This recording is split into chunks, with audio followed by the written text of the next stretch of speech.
Hello ನಮಸ್ಕಾರ. ಈವ್ನಿಂಗಿಂದ ಬ್ಲಾಗ್ನ start ಮಾಡ್ತಾ ಇದ್ದೀನಿ. ಇವತ್ತು ಸಿಕ್ಕಾಪಟ್ಟೆ ಹೆಡ್ಡೇಕಿತ್ತು. ಹರಳೆಣ್ಣೆ, ಕೊಬ್ಬರಿ ಎಣ್ಣೆ ಎಲ್ಲ ಹಚ್ಬಿಟ್ಟಿದ್ದೀನಿ. ತಲೆ ತುಂಬ ಎಣ್ಣೆನೇ ಇದೆ. 6:30 ಆಗಿತ್ತಲ್ಲ, ಸೊ ಡಾಕ್ಟರ್ ಬಂದಿದ್ದರು.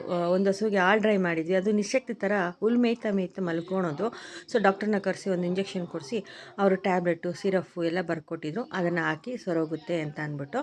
ಸೊ ಈಗೆಲ್ಲ ಹಸುಗಳ ಮನೇಲಿ ಕೆಲಸ ಮುಗಿಸಿ ಇದೊಂದು ಸ್ಯಾರಿನ 8 ಅಷ್ಟೊತ್ತಿಗೆ ಕಸ್ಟಮರ್ ಕೊಡಬೇಕಾಗಿತ್ತು. ಕುಚ್ಚು ಒಂದೇ ಕಟ್ಟಿದ್ದು, ಫಾಲ್ ಹಾಕಿದ್ದಿಲ್ಲ, ಮರ್ತೋಗ್ಬಿಟ್ಟಿದೆ. ಸೊ ಫಾಲ್ ಹಾಕಿ ಕೊಟ್ಬಿಡೋಣ.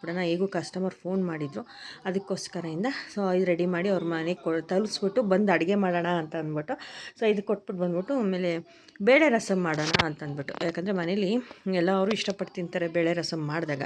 ಸೊ ಅದಕ್ಕೆ ಇವತ್ತು ಬೇಳೆ ರಸಮ್ ಮಾಡಿಬಿಡೋಣ, ಬೇಗನೂ ಅಡುಗೆ ಕೆಲಸ ಮುಗಿಯುತ್ತೆ ಅಂತ ಅಂದ್ಬಿಟ್ಟು ಎಲ್ಲ ರೆಡಿ ಮಾಡಿಕೊಂಡು ರಸಮ್ಗೆ ಎಲ್ಲ ರುಬ್ಬಿ ಎಲ್ಲ ಒಗ್ಗರಣೆಗೆ ಹಾಕಿ ಬೇಳೆ ಒಂದು ಕಡೆ ಕೂಗಿಸ್ಕೊಂಡಿದ್ದೆ, ಒಂದು ಕಡೆ ಅನ್ನ ಆಗಿತ್ತು. ಸೊ ಬೇಗ ಬೇಗ ಕೆಲಸ ಮುಗಿಸ್ಕೊಂಡೆ. ಇವತ್ತು ಸಂಜೆ ಈ ರೀತಿ ಇತ್ತು. ಮುಂದಿನ ಮಿನಿ ಬ್ಲಾಗಲ್ಲಿ ಸಿಗ್ತೀನಿ. Thank you.